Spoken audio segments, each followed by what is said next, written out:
3.1절이라서 어떻게 설교할까, 어떤 부분으로 강조할까, 너무 또 시사 중심으로 가면 식상할 수도 있는데 고민하다가 원래 준비했던 설교를 내려놓고 그래도 오늘 3.1절이니까 이 3.1절에 걸맞는 설교를 그래도 하는 것이 좋겠다 싶어서 우리 리더 수련회 갔다 와서 부랴부랴 준비를 다시 했습니다.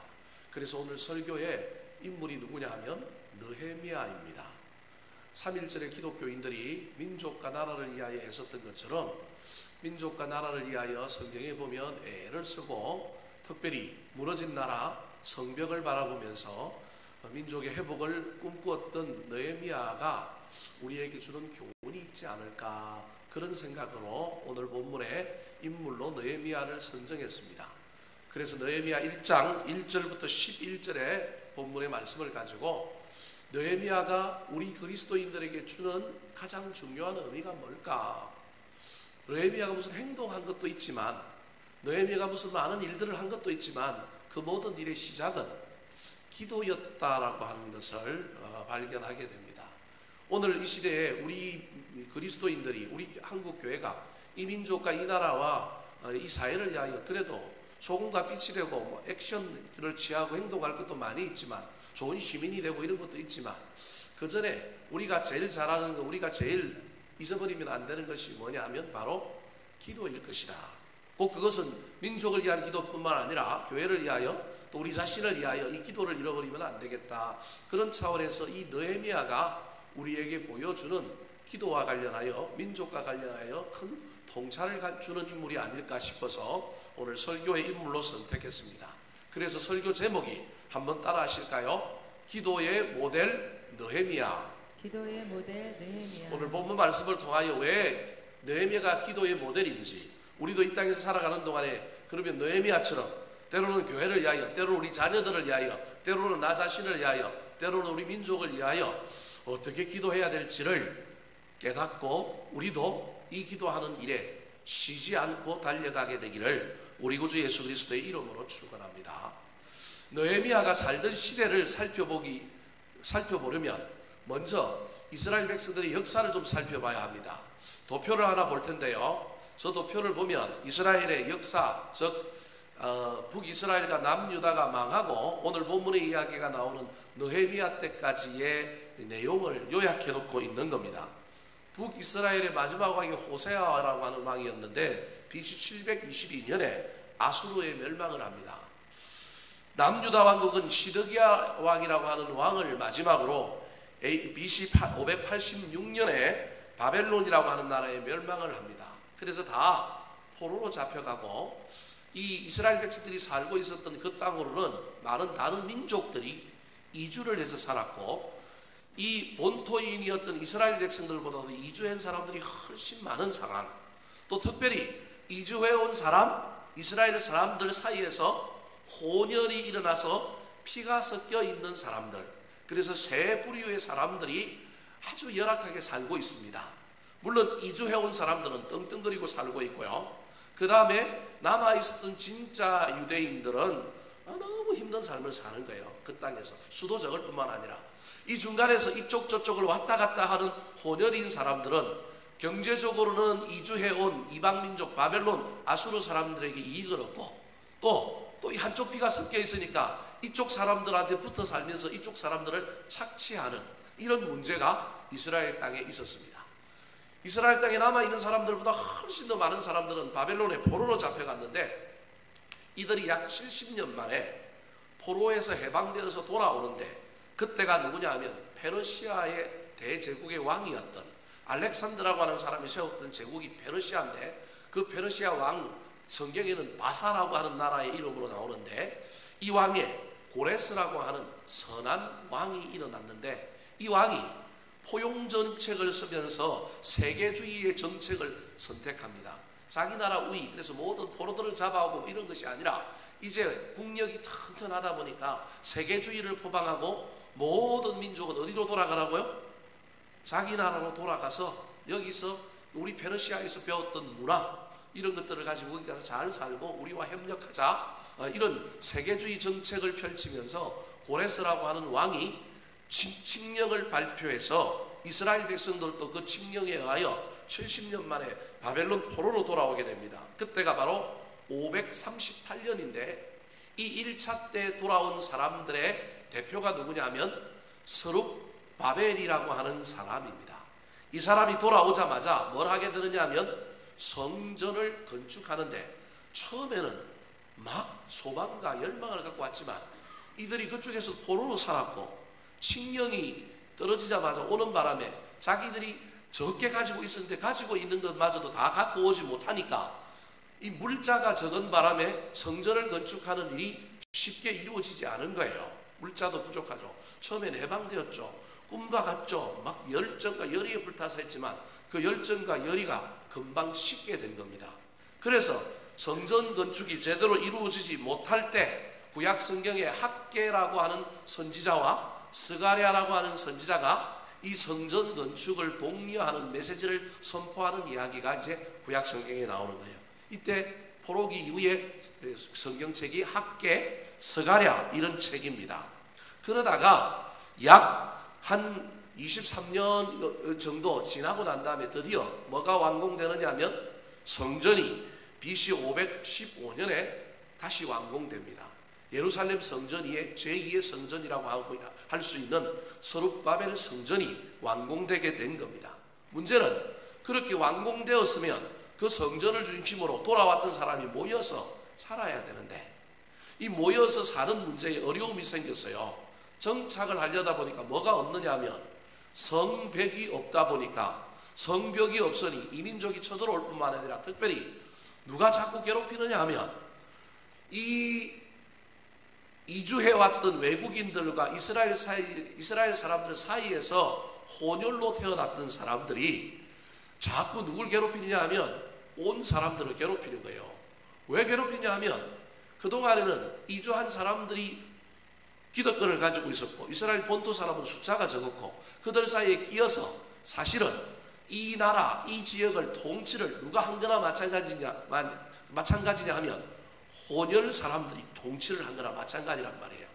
뒷배를 믿고 이스라엘 사람들은 숫자가 작으니까. 근데 갑자기 이스라엘 사람들의 숫자가 늘어날 뿐만 아니라 이들이 유대주의 전통에 의하여 피가 섞인 사람들을 부정하다고 얘기하고 그들과 놀지 않으려고 하니까 이들이 저것들을 빨리 뭐 해야 되겠느냐 하면 흩어버려야 되겠다라는 거예요. 모여있으면 강력해지니까 흩어버려야 되겠다 싶어서 자꾸 군사를 보내고 해방질을 하고 성전 중심으로 못 모이게 하는 거예요. 그래서 자꾸 문제가 생겨서 성전만 만들어지면 그 성전 중심으로 이스라엘 백성들이 구름대같이 모여와서 살 줄 알았는데 그렇지 않게 되는 문제가 생긴 거예요. 그래서 그 소식을 누가 듣느냐 하면 바로 오늘 본문에 나오는 느헤미야라고 하는 사람이 듣게 됩니다. 이때 느헤미야는 어디 있느냐 하면 이 바사라라는 나라의 수도가 어디냐 하면 수산궁인데 지금의 이란이에요. 그래서 이란이 성지순례 장소라니까. 여러분 안 가봐서, 저도 안 가봤지만 우리가 안 가봐서 모르지만 성지순례 장소 중에 하나의 유명한 곳이 바로 이란이에요. 다르게 이야기하면 바벨론이라고 하는 나라가 사람들을 많이 잡아갔는데 그 잡아갔던 바벨론이 이란, 이라크 북부 지역이란 말이에요. 뿐만 아니라 그중에 많은 사람들 중에 어디까지 간 사람들이 있냐면 이란까지 간 사람이 있는 거예요. 수산이라고 하는 궁이 어디에 있는 도시냐 하면 이 수메르 민족의 도시로 지금은 유적이 발굴돼 갖고 지금 막 성지순례 장소로 만들어가고 있을 때 이란하고 이라크가 전쟁을 해가지고 또 다 때려 부숴가지고 다시 발굴을 해야 돼요. 모술이라고 하는 이라크의 도시와 그 다음에 수메르 지역의 이 수산궁의 핵심이라고 할 수 있는 이 지역이 이란 지역에 있는 거예요. 이란과 이란 국경지대에 있는데 이것들이 파괴가 돼서 다시 복원을 해야 되는 문제들이 얕은 있습니다. 이곳에 있었던 이 느헤미야가 이 지방의 이야기를 들은, 자기 고향의 이야기를 들은 거예요. 예루살렘의 이야기를. 아니 백성들이 잘 돌아가서 자기는 이곳에 세계 최강대국인 이곳에서 높은 고위직 공무원이 되어서 자기는 이곳에서 잘 살고 있으니까 자기는 문제가 없는데 자기 고향 사람들이 분명히 성전이 지었다는 소식은 들었는데 거기서 모여서 잘 살 줄 알았는데 잘 살기는커녕 거기서 뭐 하고 있어요? 사람들이 막 핍박을 받고 능력을 받고 막 모이지도 못하고 막 이런 이야기를 듣게 되는 거예요. 그래서 그때 공무원이었던 고위관리직이었던 이 느헤미야가 휴가계를 내고 휴직을 신청하고 하나님의 뜻을 받들어 그가 돌아와서 성벽 재건 공사를 합니다. 52일 만에 52일 동안에 성벽 재건 공사를 하고 나중에 다시 복귀하는 이야기가 느헤미야서의 이야기입니다. 이 모든 일의 시작이 무엇으로부터 시작되느냐 하면 느헤미야의 기도로부터 시작됩니다. 우리 기독교의 모든 역사적인 일은 우리 교회 안에 성경 안에 일어난 모든 위대한 일들은 다 무엇으로부터 사실은 시작되느냐 하면 기도로부터 시작됩니다. 여러분 인생에 위대한 일이 일어나기를 원합니까?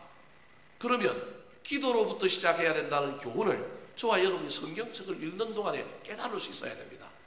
이 사실을 잘 모르고 성경책을 읽고 이걸 잘 모르고 살아가는 사람이 얼마나 많은지 모릅니다.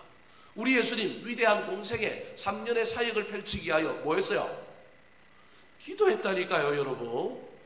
우리 시험 받았다고만 알고 있는데 시험 받기 전에 뭐 하신 거예요? 40일 동안 금식 기도했다니까요. 사실은 기도했다니까요. 오순절날 성령이 오셨는데 그 오시게 된 모든 시작이 뭘로 한 거예요? 기도라니까요. 여러분 기도. 그래서 기독교의 모든 초월적인 역사, 기독교의 모든 신비한 일은 사실은 무엇으로부터 시작하느냐 하면 기도로부터 시작한다. 오늘 본문에도 그 이야기를 하고 있는 사람이 누구냐 하면 느헤미야라는 것입니다. 사랑하는 성도 여러분, 그렇다면 왜 느헤미야가 기도의 모델일까요? 느헤미야에 드린 기도의 특징이 무엇이길래 기도의 모범으로 모델로 느헤미야를 들게 될까요? 짧게 몇 가지를 살펴볼 거냐면 8개를 살펴볼 거예요. 원래 3개 하는데 몇 개 한다고요? 8개 시리즈로 제가 2번 나눠서 설교할까 하다가 그냥 한꺼번에 가자. 그래서 오늘 8개를 가려고 합니다.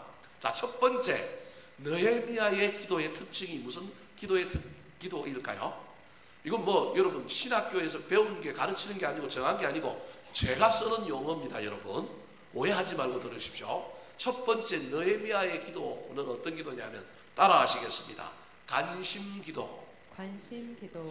이게 무슨 말이냐 하면 기도를 하려면 살피고 들어야만이 할 수 있는 거예요. 내 인생의 문제가 무엇인지 살피고 알아야, 문제가 있다는 걸 알아야 기도하지, 문제가 없으면 관심이 없는 곳에, 마음이 없는 곳에 기도도 없는 거예요.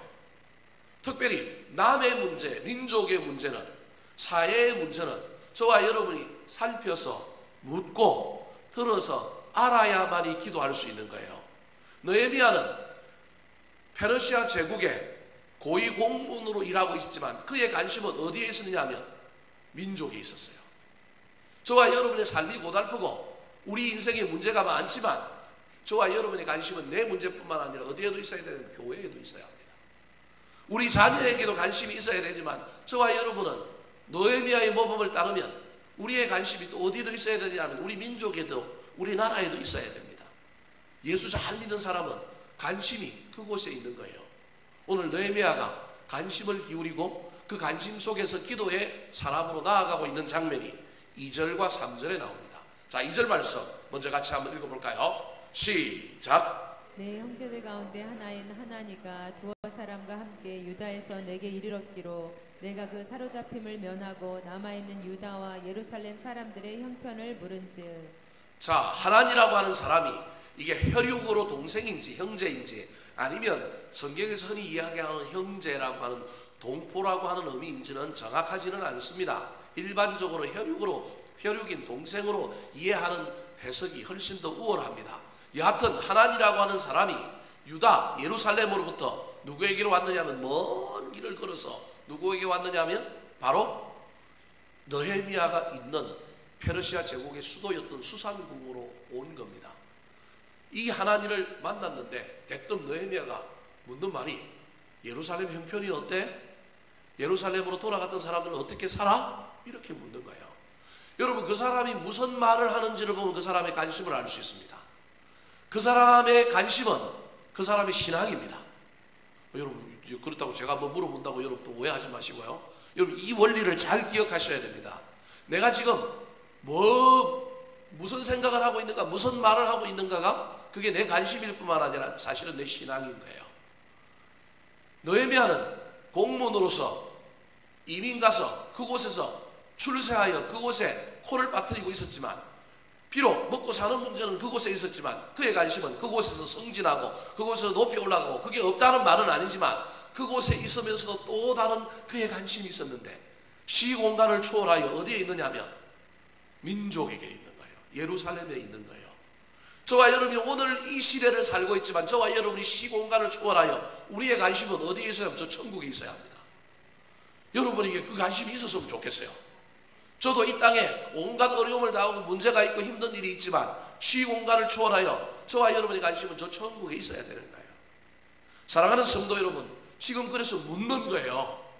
물을 뿐만 아니라, 관심을 가질 뿐만 아니라 남의 이야기를 잘 들어야 합니다. 자, 형편을 물은 적, 물으니까 사람들이 이야기하는데 그 이야기를 얼마나 잘 듣는지 모릅니다. 묻고 살피고 들어야만이 기도할 수 있습니다. 기도 제목을 낼 수 있고 기도할 수 있는 거예요. 제가 교인들을 살피고 교인들한테 이야기를 듣고 뭘 알지 못하면, 누군가가 저한테 이야기를 해주지 않으면 몰라서 기도를 할까요? 못할까요? 못하죠. 금요일날 기도 제목을 낼 때도 맨날 추상적으로 기도할 수밖에 없는 거예요. 못 내는 거예요. 형편을 살피고 묻고 들어야만이 뭐 할 수 있다고요? 기도할 수 있다는 거예요. 이걸 무슨 기도라고 제가 여러분에게 이야기하고 있냐면 관심 기도라는 거예요. 예? 풍에 갔었던 관심법 기도가 아니고, 내가 관심이 있어야 기도할 수 있는데, 느헤미야가 기도의 모델인 이유는, 느헤미야는 자기 관심에만 푹 빠져 있었던 사람이 아니라 자기를 넘어서 다른 것에 관심이 있었고, 그 관심을 가지고 뭐 한 사람이냐면 기도한 사람이라는 거예요. 형편을 물을 뿐만 아니라 3절 말씀에 보면 잘 듣고 있습니다. 또 한번 3절 읽어볼까요? 시작. 그들이 내게 이르되 사로잡힘을 면하고 남아있는 자들이 그 지방 거기에서 큰 환난을 당하고 능력을 받으며 예루살렘 성은 허물어지고 성들은 불탔다 하는지라. 비극적인 소식, 좋지 못한 소식을 전해주니까 그 소식을 듣고 이 느헤미야 마음에 막 큰 부담이 생기는 거예요. 큰 부담이 생길 때는 뭐 하라는 얘기예요? 기도하라는 얘기라는 거예요. 사랑하는 성도 여러분, 저와 여러분도 우리의 관심이 어디 있는지를 잘 살펴보고 우리의 관심을 조금씩 넓혀가게 되기를 우리 구주 예수 그리스도의 이름으로 축원합니다. 두 번째, 느헤미야의 기도의 특징이 무엇일까요? 따라 하시겠습니다. 생활화된 기도. 생활화된 기도. 말이 어렵죠. 그래서 저걸 좀 네 단어로 바꾸면 적각 기도입니다. 첫 번째 기도는 무슨 기도였어요? 관심 기도. 두 번째는 무슨 기도라고요? 적각 기도. 적각 기도라는 말은, 내가 누군가하고 통화를 하는데 누가 아프다 그래요. 그러면 나중에 시간을 따로 내서 나중에 금요일날 가서 기도하지, 내가 새벽에 나오면 기도하지, 내가 나중에 기도하지, 그러면 우리 인간이 그걸 기억하는 것보다 뭐 할 가능성이 많아요? 잊어버릴 가능성이 많아요. 전화를 끊자? 뭐 하면 돼요? 기도하면 되죠. 이게 기도에 능한 사람, 기도가 오리엔테이션 된 사람, 기도에 열심인 사람이 가지고 있는 특징 중에 하나가 기도가 생활인 거예요. 따로 시간을 떼어내서 기도하고 이거 중요합니다. 필요 없다는 얘기가 아니에요. 금요일에 나와서 기도하고 새벽에 기도하는 거 중요하지만, 느헤미야가 가지고 있었던 중요한 특징 중에 하나가, 느헤미야는 어떤 기도를 했느냐 하면 적각적인 기도, 기도가 생활화된 삶을 살았다는 말입니다. 기도가 생활화된 삶, 적각적인 기도를 하는 사람의 특징이 뭐냐 하면 기도하기 전에 행동하지 않습니다. 행동보다 뭘 먼저 한다고요? 기도를 먼저 하는 거예요.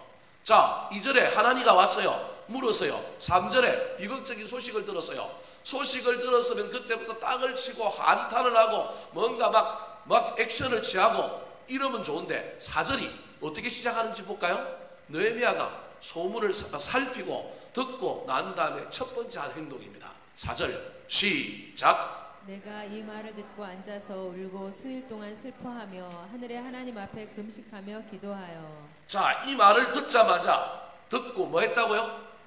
앉아서라고 하는 말이 저게 기도했다라는 말이에요. 우리는 저 한글말로 하면 저게 앉았으니까 그냥 앉았다는 말인데, 왜 앉은 거예요? 기도하려고 앉은 거예요. 앉아서 울고 수일 동안 슬퍼하며 하늘의 하나님 앞에 금식하며 뭐 했다고요? 기도하여. 이게 느헤미야가 가지고 있는 기도의 특징인 거예요. 기도의 생활화. 기도를 막 24시간 한다는 얘기가 아니라 기도를 많이 한다는 의미보다는 그는 무슨 일이 벌어지면 그 일 앞에 제일 먼저 보이는 반응이 행동보다 뭐라고요? 기도라는 거예요. 그가 고위공무원이에요. 술 맡은 가른이니까 얼마나 권력이 센지 몰라요. 엄청난 권력을 가지고 있는 거예요. 그 시대는 독살, 암살이기 때문에 이건 최측근에게만 주는 그런 감투란 말이에요. 직분이란 말이에요. 그러니까 자기가 가지고 있는 힘이 얼마나 세겠어요. 이 당시에 이 바사 나라가, 페르시아 나라가 세계를 통일하여 통치하고 있었습니다. 얼마나 큰 나라였느냐 하면 돌을 몇 개로 나누냐면 127개 돌을 나눴어요. 그러니까 나라가 얼마나 크다는 거예요. 우리는 옛날에 조선 팔도 그랬는데 막 행정구역을 나라가 크다 보니까 막 나누다 보니까 몇 개가 되냐면 127개 도가 된 거예요. 사실은 그게 오늘날로 지금 나라란 말이에요. 127개 나라를 다스릴 거예요. 그 나라 왕들을 한 번씩 불러갖고 조찬을 하고 만찬을 하니까 맨날 잔치를 벌이다 보니까 누가 힘들어요? 그 나라에 왕비가 힘든 거예요. 맨날 쪽두리를 쓰고 남자들이야 지하고 그냥 나가면 되는데 여자들은 뭘 해야 돼? 옛날에 가채라고 해서 머리를 올려야 되잖아요. 뭘 쓰고 옷을 또 어떻게 해야 돼요? 막 찬란하게 입고 나가니까 불편해요? 안 불편해요? 여러분 한복 입고 365일을 산다고 생각을 해봐요. 그러니까 이 왕비가 막 나가 떨어지는 거예요. 그리고 음주가무에 능하고 만찬에 능하고 막 그런 걸 좋아하는 사람이면 좋겠지만 제가 보기엔 그 당시에 흥이 없었던 왕비였던 것 같아요. 그래서 이 여자가 안 나가버린 거예요. 그러니까 왕이 성질이 나서 어떻게 해버렸어요? 왕비를 폐위시켜버렸어. 그리고 그 다음에 뽑은 왕비가 누구예요? 에스더라고 하는 왕비예요. 물론 이 느헤미야 조금 앞에 일어났던 이야기입니다. 그 이야기는. 그럴 정도로 이 나라가 엄청 많은 나라를 다스리고 있었던 때란 말이에요. 그러니까 얼마나 큰 나라의 재상이에요. 그러니까 이 사람에게 능력이 얼마나 많은지 몰라요. 동원할 수 있는 힘. 야, 예루살렘에 물자 보내. 예루살렘에 뭐 좋은 거 좀 보내. 충분히 그렇게 할 수 있단 말이에요. 그런데 이 느헤미야가 첫 번째 하고 있는 행동이 뭐냐 하면 상황을 살피고 기도할 내용을 듣고 난 다음에 그가 액션하는 것이 아니라 뭐부터 했다고요? 행동을 먼저 했다라는 거예요. 행동을 먼저 한 게 아니라 뭘 먼저 했다고요? 기도를 먼저 했다라는 겁니다. 영상 우리 또 하나 볼까요? 느헤미야와 관련된 영상인데요. 두 번째 영상 우리 한번 보여주시기 바랍니다.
느헤미야 이야기가 뭐 민족의 문제까지 연결돼서 여러분이 좀 헷갈릴지 모르겠지만, 느헤미야의 기도의 두 번째 특징이 적극적인 기도인데, 적극적인 기도는 다른 말로 하면 생활화된 기도일 뿐만 아니라 행동보다는 뭘 먼저 하는 거라고요?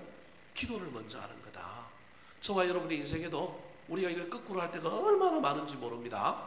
느헤미야에게 배워야 할 것이 무엇을 듣고 무엇을 알게 되고 무엇을 결정하고 무엇을 해야 될 때 제일 먼저 해야 할 것이 기도임을 잘 기억하여 기도하는 사람이 되었으면 좋겠습니다. 이게 우연이 아니라 느헤미야서에 보면 느헤미야는 무슨 일을 들을 때마다, 무슨 일이 생길 때마다 그 자리에서 기도합니다. 그래서 느헤미야서를 여러분 오늘 집에 가서 읽어보면 내 하나님이여 기도하오니라고 하는 단어가 몇 번이나 나오느냐 하면 12번이나 나와요. 모든 사건마다 무슨 일이 벌어지면 그 일이 벌어지는 이야기가 딱 나오는 순간, 그 이야기를 듣는 순간, 그 행동이 일어나는 순간 느헤미야는 그 자리에서 뭐 해요?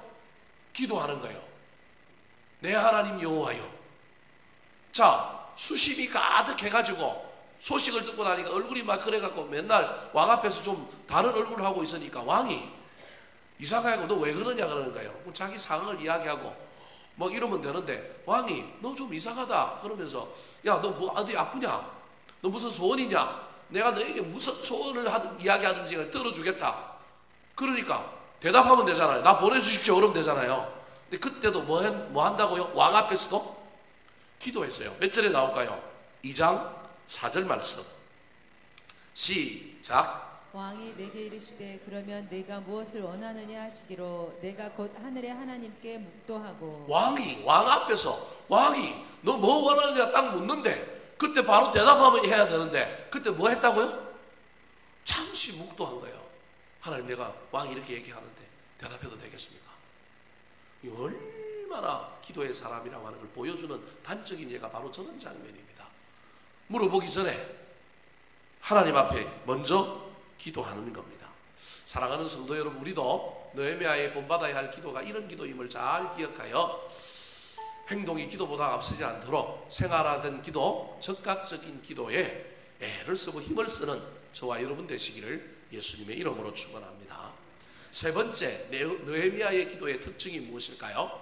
따라 하시겠습니다. 간절한 기도. 간절한 기도. 4절 말씀 다시 한번 읽어볼까요? 4절 시작. 내가 이 말을 듣고 앉아서 울고 수일 동안 슬퍼하며 하나님 앞에 금식하며 기도하여. 자, 느헤미야가 적극적인 기도를 했는데 적극적인 그의 기도의 질은, 기도의 태도는 뭐냐면 간절한 거예요.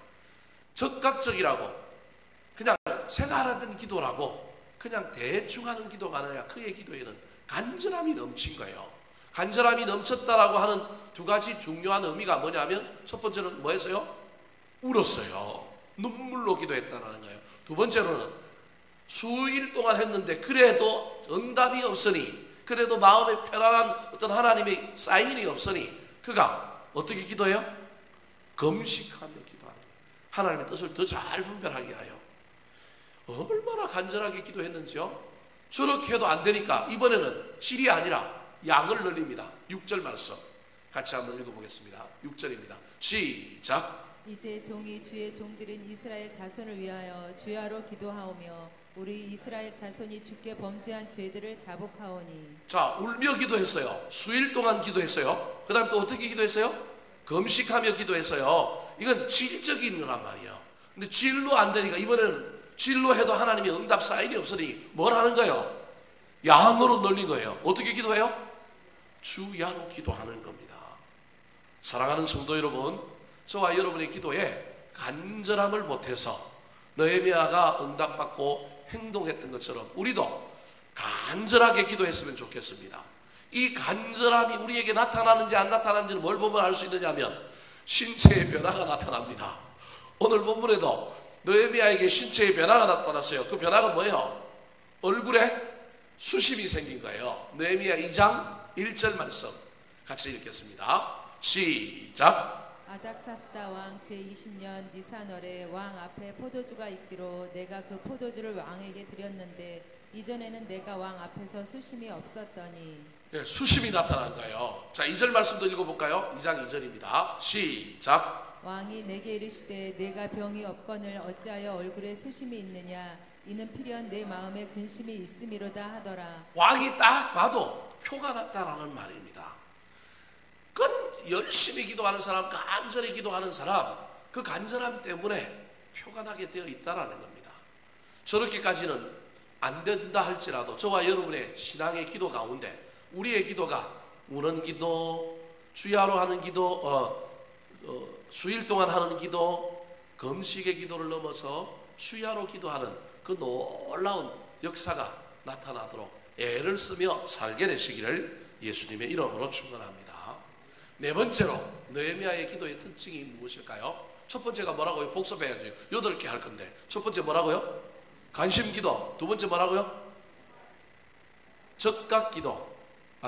적각 기도, 생활하던 기도, 적각 기도. 세 번째가 뭐라고요? 간절한 기도. 네 번째 기도입니다. 따라 하시겠습니다. 끈질긴 기도. 끈질긴 기도. 자, 질적인 기도를 하다가 그 기도를 양을 늘렸습니다. 그래서 양을 늘린 게 아까 뭐였다고 했어요? 주야라고 그랬습니다. 근데 이 주야를 더 길게 한 겁니다. 한두 번 주야를 한 게 아니라 몇 개월 동안 기도하느냐 하면 4개월 동안 기도합니다.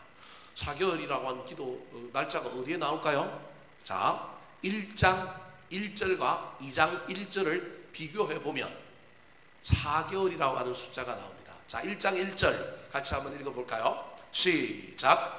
하가랴의 아들 느헤미야의 말이라. 아닥사스다 왕 제20년 기슬르월에 내가 수산궁에 있는데. 자, 기설월입니다. 기설월은 오늘날의 달력으로 치면 9월입니다.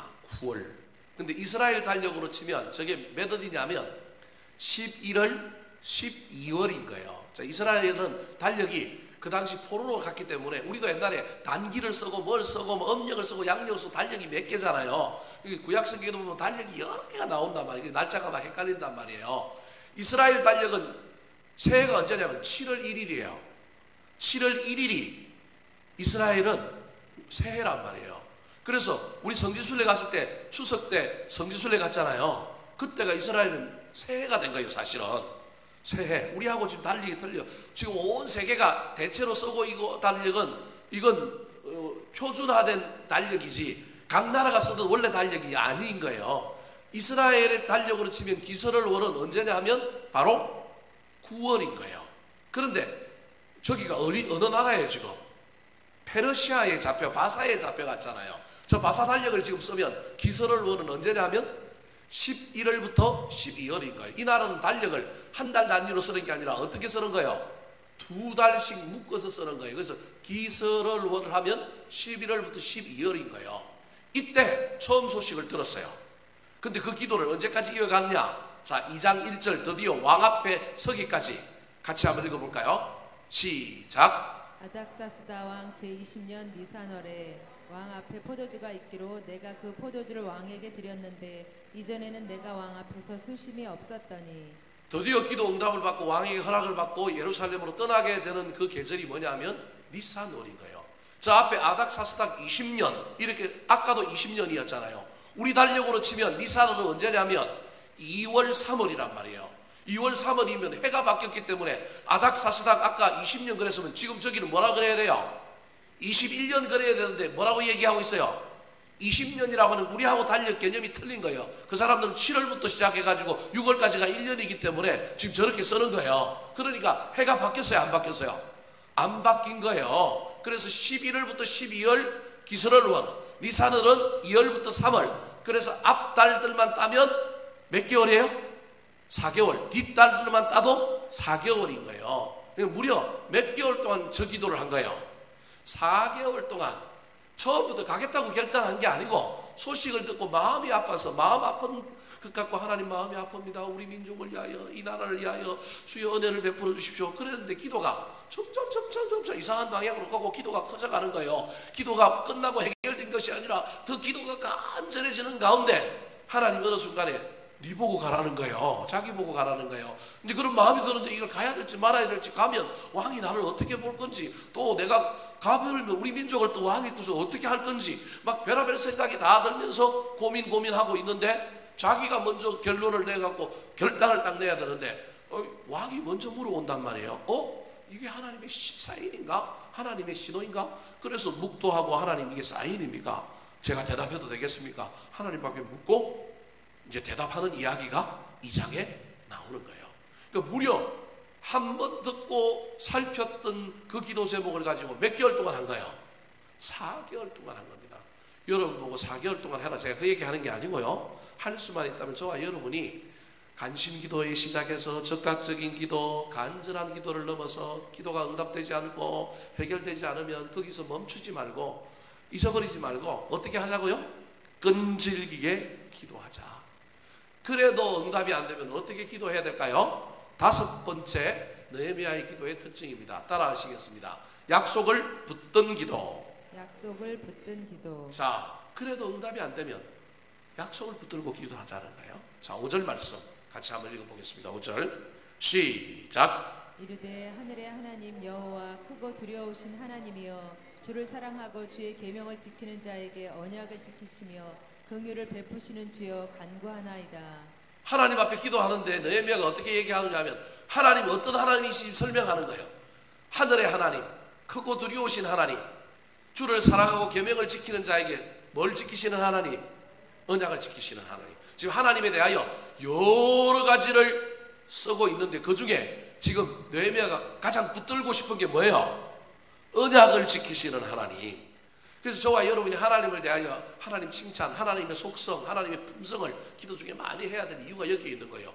왜 목사님들이 기도할 때 사랑과 은혜가 풍성하신 하나님 이렇게 기도할까요? 그냥 우리는 그냥 들었으니까 배웠으니까 우리도 그냥 기도할 때 그렇게 기도하지만 사실은 그 안에 하나님 꼬시려고 우리 하나님께 잘 보이려고 하나님 당신은 이런 분이십니다. 이런 품성에 대한 이야기를 하는 거예요. 사실은 여러분 알고 기도하셔야 됩니다. 온 세상의 주인 되신 하나님, 이게 우리 하나님께 잘 보이려고 하는 거잖아요. 여러분 잘 몰라요? 그냥 기도할 때 폼나 보이고 그 기도가 좋아 보이니까 하는 거예요? 아니에요. 여러분 이거 하나님께 드리는 기도예요. 그래서 하나님 앞에 온 세상의 주인 되신 하나님, 그 벌써 우리 하나님 마음이 헬렐레한 거예요. 우리 하나님 기분 좋으시단 말이에요. 온 세상의 주인 되신 하나님. 그래서 우리 하나님에 대한 속성, 품성을 붙들고 기도해야 되는데 그 중에 지금 이 느헤미야가 쓰려고 하는 전략이 뭐냐면 하나님은 약속의 하나님이요. 특별히 우리 하나님은 언약을 뭐 하시는 분이다? 지키시는 분이다. 그럼 그 언약에 대한 이야기가 어디에 나올까요? 7절, 8절, 9절에 나오는데 8절하고 9절만 한번 읽어봅시다. 자, 8절 시작. 옛적에 주께서 주의 종 모세에게 명령하여 이르시되 만일 너희가 범죄하면 내가 너희를 여러 나라 가운데 흩을 것이요. 자, 그래서 우리가 지금 포로 왔다라는 거예요. 모세한테 하나님 이렇게 얘기했는데 우리가 약속을 잊어버리고 우리가 지금 막 범죄함으로 말미암아 우리가 지금 포로로 와 있었고 돌아갔는데도 불구하고 뭐가 잘 안 되는 것은 여전히 문제가 있다라는 거예요. 그 얘기를 지금 하면서 9절 말씀 같이 읽겠습니다. 시작. 만일 내게로 돌아와 내 계명을 지켜 행하면 너희 쫓긴 자가 하늘 끝에 있을지라도 내가 거기서부터 그들을 모아 내 이름을 두려고 택한 곳에 돌아오게 하리라 하신 말씀을 이제 청하건대 기억하옵소서. 그런데 말씀 지키고 아무리 죄를 범하고 실수하고 넘어지고 자빠지더라도 하나님 앞에 나와서 돌이키고 말씀 지키고 약속 우리가 지키면 그들을 모아 내 이름을 두려고 택한 곳, 거기가 어디예요? 예루살렘 성전이었단 말이야. 이 택한 곳이 그곳이란 말이야. 그곳에 너희들을 두리라 하신 약속의 말씀을 청하건대 이제 뭐 하소서? 약속음을 내민 거예요. 자기 합수표를 딱 내민 거예요. 하나님 이렇게 약속하셨으니 청하건대 기억합소서. 그 말은 청하건대 이제 뭐 해달라고요? 지켜주시옵소서라고 말하고 있는 겁니다. 이게 얼마나 이게 강력한지 몰라요. 저도 애들한테 우리 집 사람이 한 번씩 막 못 지킬 약속을 하거나 자기가 약속해놓고 누구 보고 지키라 그래요? 나보고 지키라 그래. 자기가 뭘 해준다고 이야기를 해요. 나한테 물어보지도 않고 막 해준다 그러고 난 다음에 나중에는 약속했으니까 누구 보고 지키래요? 저 보고 지키래요. 이거 난감해요. 아무리 제가 안 했지만 누가 했어요? 제 아내가 했단 말이에요. 그래서 성질은 나고 막 싫지만 제 아내가 약속해 놓으니까 또 뭐 하려고 그래요? 지키려고 애를 쓰지요. 그런데 내가 직접적으로 우리 아들들에게 먼 시간을 약속했는데 아들들이 아빠 그거 옛날에 약속했잖아요. 그러면 깨갱하고 어떻게 해야 돼요? 지켜야죠. 지금 느헤미야가 이 약속을 붙들고 기도하는 겁니다. 여러분의 인생의 문제가 해결되지 않습니까? 여러분의 인생에 오랫동안 약속이 이루어지지 않는 것이 있습니까? 느헤미야처럼 하나님 앞에 나아가 내가 무엇을 하겠습니다. 내가 어떻게 살겠습니다. 내가 어떻게 되었습니다. 이제 약속을 지키십시오. 약속을 붙들고 기도하는 저와 여러분 되시기를 예수님의 이름으로 축원합니다. 여섯 번째, 느헤미야의 기도의 특징이 무엇일까요? 따라 하시겠습니다. 회개 기도. 회개 기도. 첫 번째 기도가 뭐였다고요? 간심 기도. 두 번째, 적각 기도. 세 번째, 간절한 기도. 네 번째, 끈질기 기도. 다섯 번째, 약속을 붙든 기도. 약속 기도 하면 돼요. 그냥 약속 기도. 약속 기도. 여섯 번째, 회개 기도. 자, 6절 말씀 같이 읽겠습니다. 6절 말씀 시작. 이제 종이 주의 종들인 이스라엘 자손을 위하여 주야로 기도하오며 우리 이스라엘 자손이 주께 범죄한 죄들을 자복하오니 주는 귀를 기울이시며 눈을 여시사 종의 기도를 들으시옵소서. 나와 내 아버지의 집이 범죄하여. 약속 기도만 한 것이 아니라 느헤미야가 지금 무슨 기도까지 하고 있냐면 회개 기도까지 하는데요. 자기 죄만 회개하는 것이 아니라 저기 중간에 보니까 우리 이스라엘 자손이 주께 범죄한 것들을 자복하오니, 공동체가 잘못한 것을 누가 지금 회개하고 있느냐면 내가 회개하고 있는 거예요. 여러분, 이걸 오늘날 우리 그리스도인들이 배워야 할 기도 중에 하나입니다.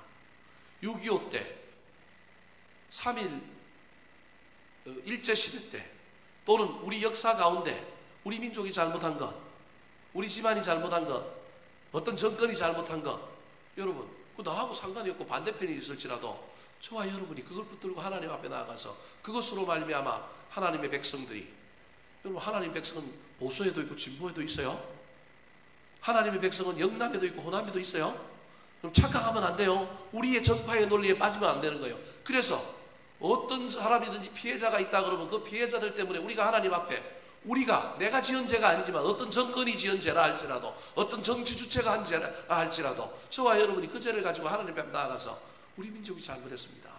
저는 이번에 베트남 그걸 보면서 저는 베트남을 축복하면서 기도 많이 했습니다. 여러분은 잘 모르는지 모르겠지만 여러분 베트남을 위하여 축복하며 기도해 본 적이 있습니까? 왜 그래야 될까요? 우리가 베트남 때 전쟁 가서 우리가 잘한 것도 있지만 우리가 그래도 하나님 앞에 회개해야 될 것이 있잖아요. 내가 한 건 아니죠. 저는 베트남 참전 안 했어요. 우리 집안에 베트남에 참전한 사람 아무도 없어요. 그래도 그거 우리 민족이 한 죄잖아요. 라이따이안이라고 그때 한국에 피가 섞인 아이들이 수없이 많은데도 우리 정부가 책임도 안 지고 지금도 몰라라 하고, 이게 하나님의 공의의 관점에서 보면 이게 죄란 말이에요. 저는 어쩌면 우리 민족이 이런 회개들을 많이 했는데 안 하기 때문에 우리 민족이 지금 하나님의 진노 가운데서 이 민족의 문제가 해결되지 않을 수도 있다, 이런 생각을 합니다. 아니, 여러분에게 너무 심각한 얘기까지 해서 죄송한데 여러분 이런 신학적인 것까지 있다는 걸 여러분 아셔야 합니다. 특별히 저와 여러분의 가족에 우리 부모들, 우리 조상들 중에서도 여러분 그런 것들과 관련하여 우리가 때로는 우리 공동체의 문제를 놓고 저와 여러분이 중보하며 회개할 수 있어야 됩니다. 이건 먼 훗날의 얘기고 그거보다 더 먼저 해결해야 될 게 뭐예요? 우리의 죄악이잖아요. 그래서 6절 마지막에 나와 내 아버지 집이 뭐 했다고요? 범죄하여. 공동체의 죄악뿐만 아니라 나와 내 아버지 집의 범죄까지 이야기하고 있는 겁니다. 여러분 회개 기도가 능력이 있습니다. 오늘날 사라져버렸지만 우리는 그냥 간구하고 간청하지만 약속 기도뿐만 아니라 회개 기도까지 하는 저와 여러분 되시기를 축원합니다. 7번째, 이 느헤미야의 기도의 또 다른 특징이 무엇일까요? 따라 하시겠습니다. 더불어 함께한 기도. 더불어 함께한 기도. 줄입시다. 이게 설교가 진행되다 보니까 아이디어가 자꾸 나오는데요. 줄이면 뭐예요? 네 자로 줄이면 합심기도. 합심기도. 자, 그럼 또 요약해서 또 한번 복습해 봅시다. 자, 느헤미야 기도의 특징이 첫 번째 뭐라고요? 간심기도. 두 번째, 적각기도. 세 번째, 간절한 기도. 이건 전심기도. 이렇게 만들면 될 것 같아요. 설교하다가 생각이 나는 거예요, 여러분. 네 번째, 끈질긴 기도. 그 다음에 다섯 번째, 약속기도. 여섯 번째, 회개기도. 일곱 번째, 합심기도. 이해되셨죠? 예, 안 어렵죠? 자, 합심기도가 어디에 나올까요?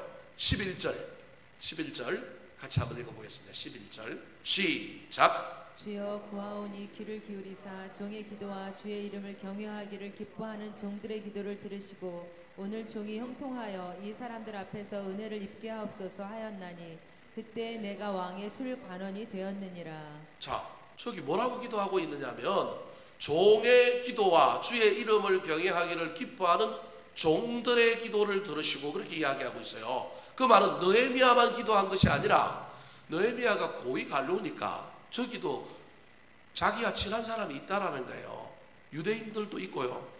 다른 민족도 있을 수 있고요. 다른 민족이지만 신앙적으로 동의하여 이 느헤미야와 함께 신앙생활을 하는 사람도 있을 수 있어요. 다양한 사람들이 있는데 어찌됐든 느헤미야가 지금 자기 혼자만 기도하고 있는 것이 아니라 4개월 동안 기도하는 가운데 이 기도 속에 느헤미야와 함께 느헤미야의 기도 제목을 붙들고 뭐 하는 사람이 있는 거예요? 함께 기도하는 사람이 있는 거예요. 여러분 이게 얼마나 중요한 건지 모릅니다. 함께 기도하는 것. 제가 서두에 성경을 보면 모든 초월적인 역사, 모든 놀라운 일들은 뭐로부터 시작됐다고요? 기도로부터 시작됐어요. 근데 그 기도가 더 능력 있게 되는 것은 혼자 기도하는 것이 아니라 어떻게 기도해요? 합심하여 기도하는 거예요. 베드로가 감옥에 갇혔는데 그 초대교회 교인들이 모여서 뭐해요? 합심하여 기도하잖아요, 여러분. 오순절날 성령을 기다리는데 다 같이 한 마음으로 합심하여 기도했어요. 그랬더니 성령이 임했어요. 사도행전 1장 14절 말씀 같이 읽겠습니다. 시작. 여자들과 예수의 어머니 마리아와 예수의 아우들과 더불어 마음을 같이하여 오로지 기도에 힘쓰더라. 좋은 공동체, 성령이 충만한 공동체, 합심하여 기도하는 거예요.